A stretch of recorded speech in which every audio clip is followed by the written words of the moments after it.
Padmé's breathing was weakening, but her heart was still fighting. Obi-Wan held her hand tightly, refusing to accept what seemed inevitable. Beside him, Yoda watched in silence, as if listening to something beyond his ordinary senses. The medical droids were about to give up, but it was Obi-Wan's determined voice that stopped them. "You must live, Padmé. For the children. You must." The old Jedi Master nodded slowly. "The light is still in her. We must not give up." The doctor's efforts were redoubled, and on that silent night, a flame that was supposed to go out was rekindled. Once stabilized, Padmé was taken to a discreet transport, guided by Bail Organa. The destination was an old training base on Alderaan, forgotten by the records, safe in its own obscurity. "It's best that no one knows she's still alive," said Bail, looking back down the ship's corridor. "Not even those closest to her." Padmé was in shock, the twins wrapped in cloths, cuddled up next to her. Obi-Wan remained silent the whole time, but his gaze never left the children. Arriving at the base, Padmé was still weak, but alive. The site was large, built in a valley between mountains, with limited access and protected by guards and ancient security systems. Bail had left men of extreme confidence there, and around the perimeter, trained soldiers kept watch day and night.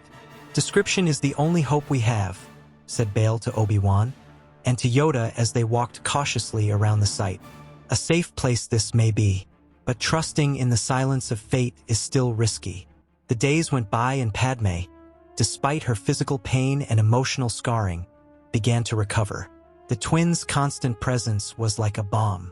She watched them sleep and smiled, even with tears in her eyes.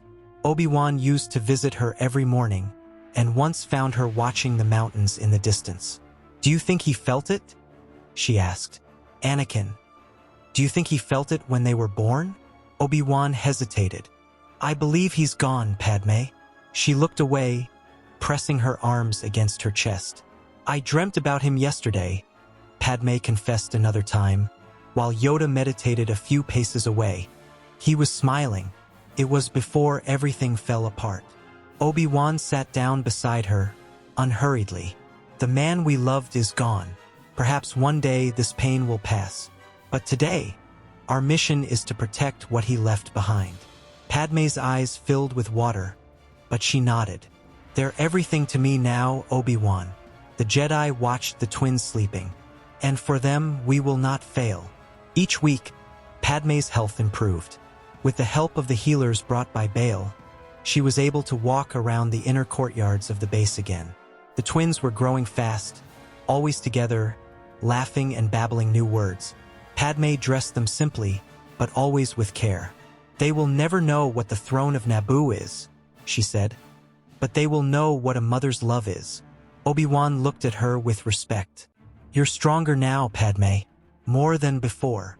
Over time, the base became home. Obi-Wan and Yoda took turns between training and surveillance, always attentive, always silent about the world outside. The twins were kept away from any technology that could give away their presence, and the base employees knew one wrong word could doom everything. "The Empire is ruthless," said Bail on a secret visit. "If they find out, not every force will protect them." Padmé simply replied, "That's why they'll never find out." Yoda meditated long and hard every day, feeling the force around the children. Powerful they are. The force in them is unique. Obi-Wan silently agreed, but there was something that bothered him. Anakin's shadow. "Do you feel anything else, Master?" Yoda opened his eyes slowly. Pain distant but still alive. "He's not lost, but far, far away." Padmé never listened to these conversations, but sometimes, as she held one of the twins against her chest, her eyes would wander off into the distance, as if she feared a storm that had not yet arrived. Obi-Wan and Padmé spent hours discussing the future. "Do they need to know who their parents were?" she asked. "When the time is right," replied Obi-Wan. "But for now, they need to be children."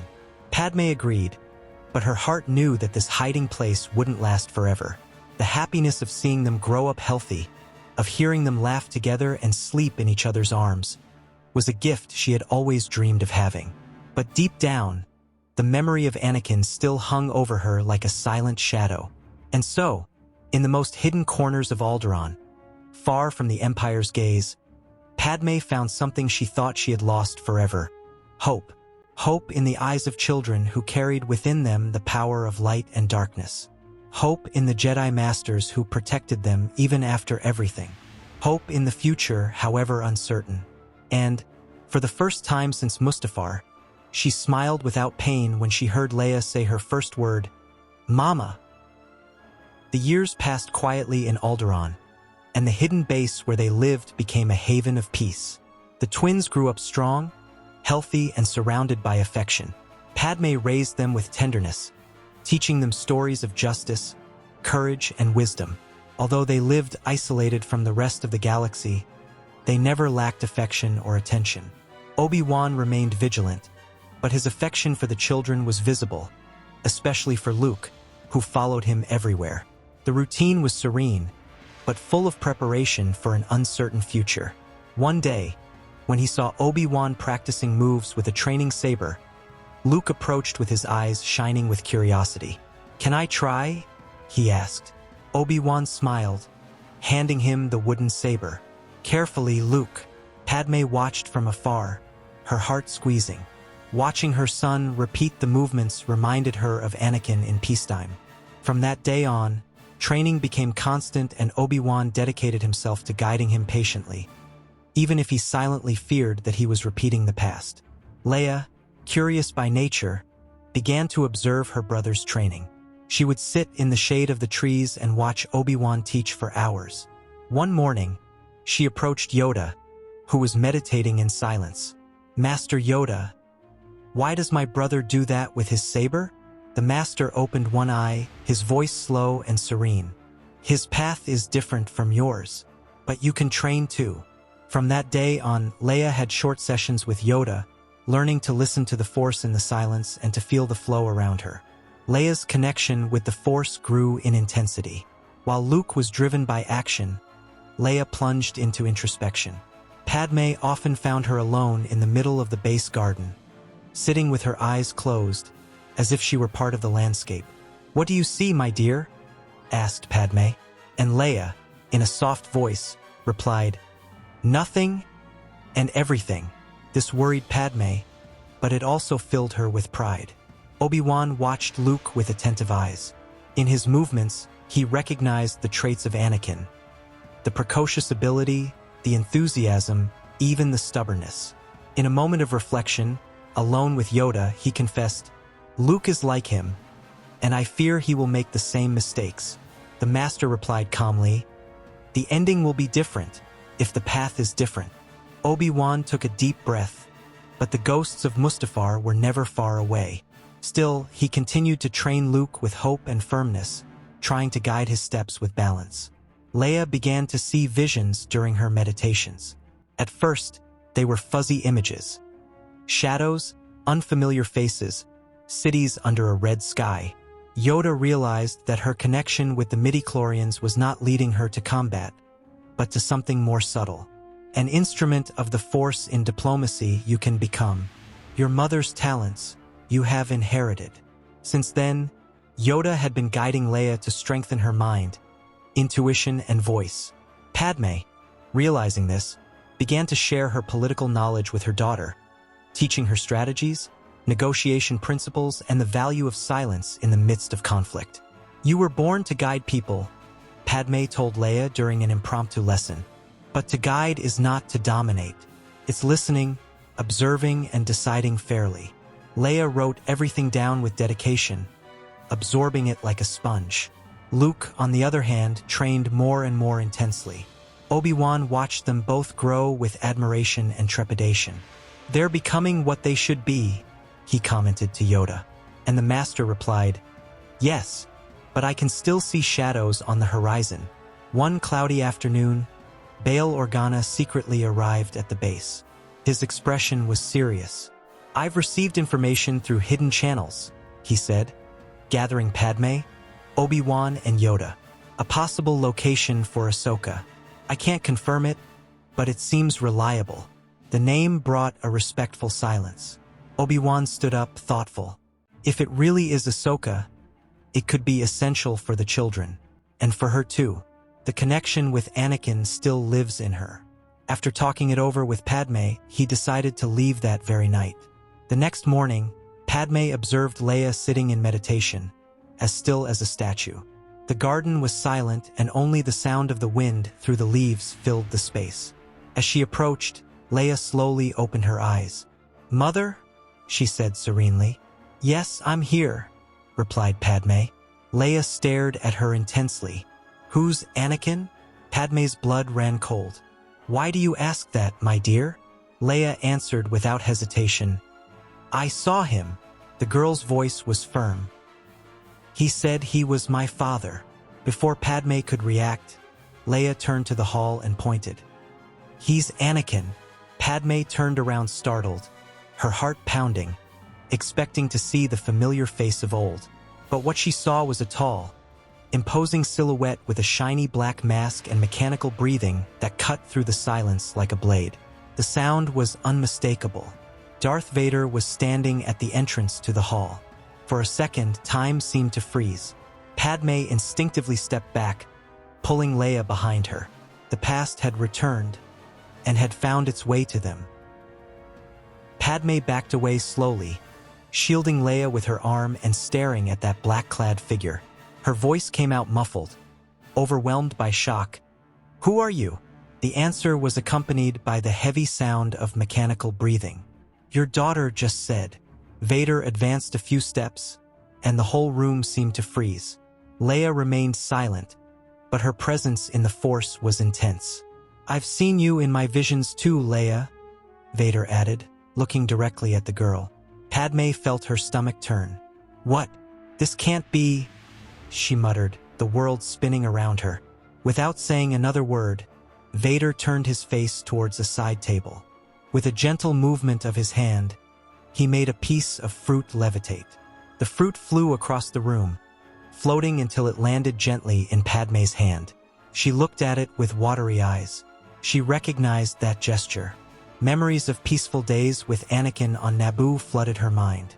The tears came down without resistance. "Anakin, what happened to you?" The question came out as a whisper of pain. But he didn't answer immediately. He just stood there, watching her, as if time had stopped. After a long, uncomfortable silence, Vader finally answered in a deep, cutting voice. "It doesn't matter anymore. I thought you were dead." Just then, Luke appeared at the entrance to the hall. His eyes searched for his mother, but soon landed on Vader. Padmé opened her arm and pulled the boy behind her. "Stay behind me, Luke," she ordered, without taking her eyes off that menacing figure. The tension only increased. Padmé tried to keep her composure, but she felt dread rising in her chest. "What do you want?" she asked. Vader took another step, his cape sliding through the air. "You'll have to come with me," he said coolly. Padmé stood her ground. "We're not leaving here." Vader tilted his head slightly. "Don't make things harder than they have to be. The Emperor is here." The words fell like stones on Padmé's heart. She felt short of breath. "Back off, Anakin. Do you serve that monster?" Her voice was now filled with anger and disappointment. It was as if before her stood the specter of the man she had loved, now a puppet of evil. Before she could make another move, a new voice cut through the air like a bolt of lightning. "Leave you must, Skywalker." The sound made everyone turn around. Yoda slowly emerged from the side of the hall, leaning on his staff, but with eyes full of firmness. The tension rose even higher. Vader stopped at the same moment. "Master Yoda," he muttered with a mixture of surprise and tension. His hand moved to his belt, and the red saber ignited with a snap. The scarlet blade glowed ominously in the center of the room. Yoda walked over to stand between Padmé and Vader, activating his own lightsaber. The green blade vibrated steadily. "Good for you. This will not end, Lord Vader," he said, his voice laden with conviction. Padmé pulled Luke and Leia closer. The children could feel the intensity of the Force pulsing around them. Luke, unable to understand, watched the two masters staring at each other. Leia, more sensitive, sensed the conflict within Vader, as if there was still something there, something that had once been human.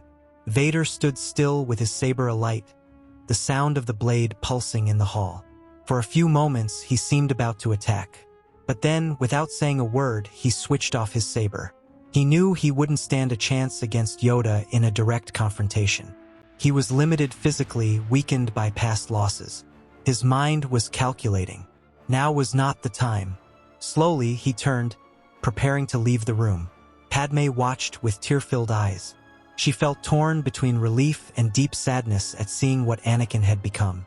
Vader began to retreat, not out of weakness, but out of calculation. He knew that, at that moment, he wouldn't get what he had come for. Yoda's presence, Padmé's resistance, and the children's growing strength made the place unpredictable. And the unpredictable he had learned to fear. His steps were slow, echoing through the hall like the end of a duel that never began. His eyes, behind the mask, still returned to Padmé. There was something about her that kept breaking through the armor. Something that neither time, nor suffering, nor hatred had erased. He turned, determined to leave the place. Every step took him further away from what was left of Anakin, as if to walk away from that room was to walk into complete darkness. But then, before he could cross the threshold of the corridor, the air seemed to recede. A denser shadow, deeper than all the others, awaited him. Vader felt the skin of what was left of his body react. A shiver with no physical origin ran down his spine. And there it was, standing there, silent, as if he already knew everything, the most feared figure in the galaxy. Palpatine. Palpatine moved slowly through the hall, with an air of absolute control. His hands hidden under his long sleeves and an almost amused smile on his face. He stopped next to Vader, watching each face with contempt. "So there's one Jedi left, apparently," he said, his voice echoing like venom. Yoda didn't reply. His saber was still activated, as firm as he was. "Give up, Yoda. You're outnumbered," Palpatine continued with a mocking tone. The tension in the air was like electricity about to snap. Luke and Leia stood by their mother, feeling the chaos approaching.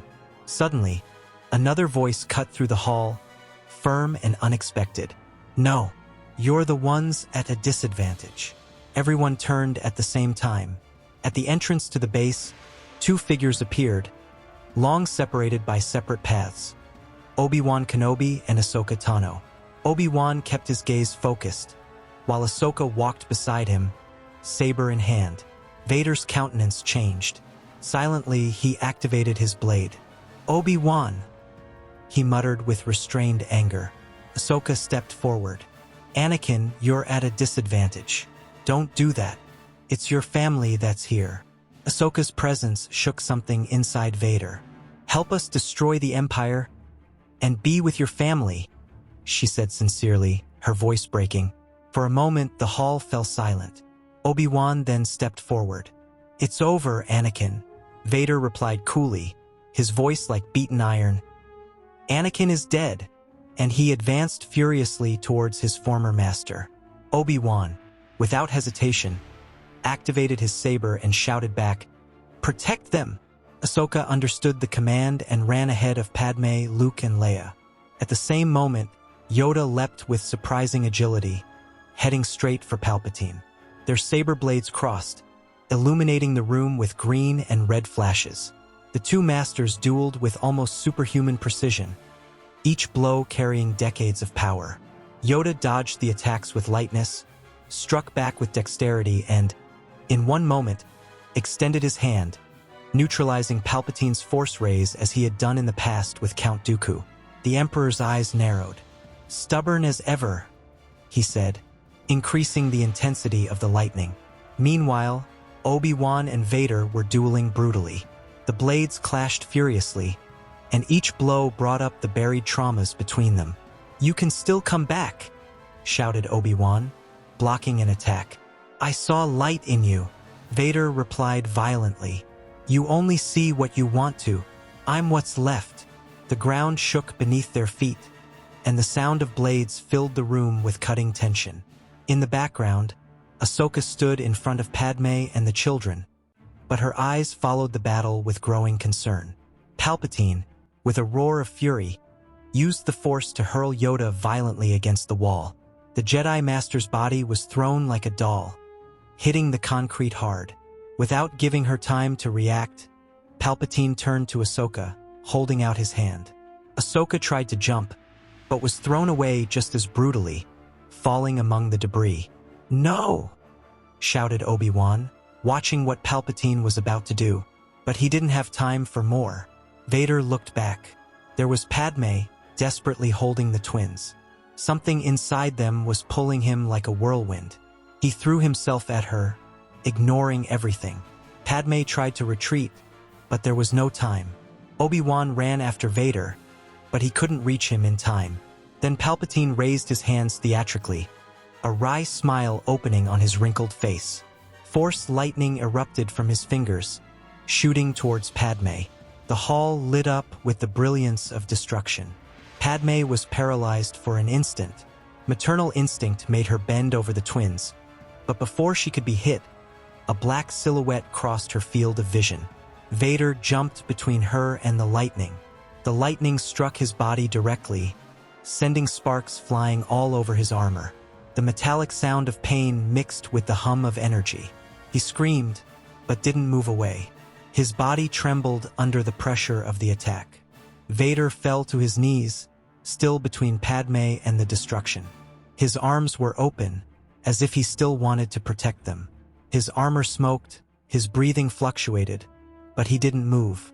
Luke and Leia stared at him in amazement, not understanding. Padmé, in shock, held out her hand. "Anakin," she whispered with tears flowing. For a moment, there was no more fighting, no more sabers, just the sound of sacrifice. What was left of Anakin had come between death and what he loved most.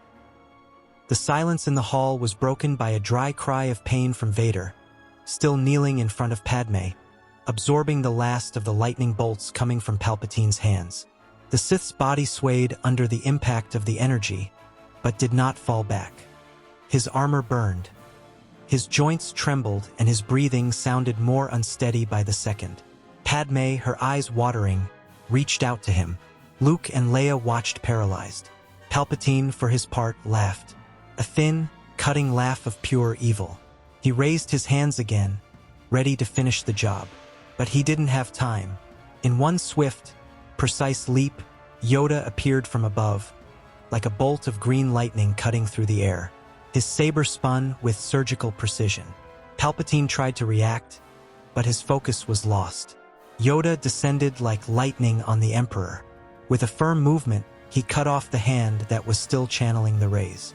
Palpatine's scream was interrupted by a second blow, swift and sure. The green blade passed through the Sith's neck and his head fell, rolling on the stone floor. The Emperor's body then collapsed without glory, without power. The reign of terror was over. The Emperor's fall filled the hall with a heavy silence. Vader, still kneeling, let his body fall to the side, exhausted and wounded. His breathing was labored, irregular. With difficulty, he raised his hands to his helmet. His fingers were shaking. Padmé, kneeling beside him, helped him release the latches. With a soft pop, the helmet came off. Anakin Skywalker's face appeared, aged, scarred, but still human. His eyes met hers. "Thank you for saving us," whispered Padmé, with tears flowing. "I knew there was still good in you." Anakin tried to smile, but pain gripped every part of his body. I'm sorry," he said with difficulty. Padmé held his hand. "You came back, Anakin. In the end, you came back." He closed his eyes. His body relaxed and his breathing ceased. Anakin Skywalker, leaving the side of the one he loved most. Yoda approached in silence, bowing his head in respect. Obi-Wan stood in the background, his eyes downcast. Ahsoka watched in silence, feeling the end of a cycle. The twins, hugging their mother, still didn't fully understand what had happened, but they felt that something had changed. In the days that followed, news of the Emperor's death spread like wildfire throughout the galaxy. Systems that had been oppressed for years began to rise up. The structure of the empire was crumbling without its master at the helm. Surviving senators met in secret, and with the leadership of Bail Organa, the republic began to be restored. Laws once again protected the people. Freedom found a place again. The symbols of fear were destroyed, and hope began to flourish in every corner of space. Yoda, Obi-Wan, and Ahsoka understood that the fall of the Empire did not end their mission. They had survived the extinction of the Jedi Order and learned from their mistakes. In a simple, silent ceremony in the mountains of Alderaan, they founded a new Jedi Order. An order based on compassion, balance, and understanding. Luke Skywalker was the first to be accepted as a Padawan of the new generation.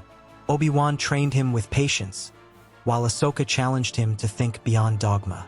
Yoda guided them with wisdom, but made it clear, new, this order will be. From the mistakes of the past, we must learn. While Luke learned the Jedi ways, Leia took a different but no less important path.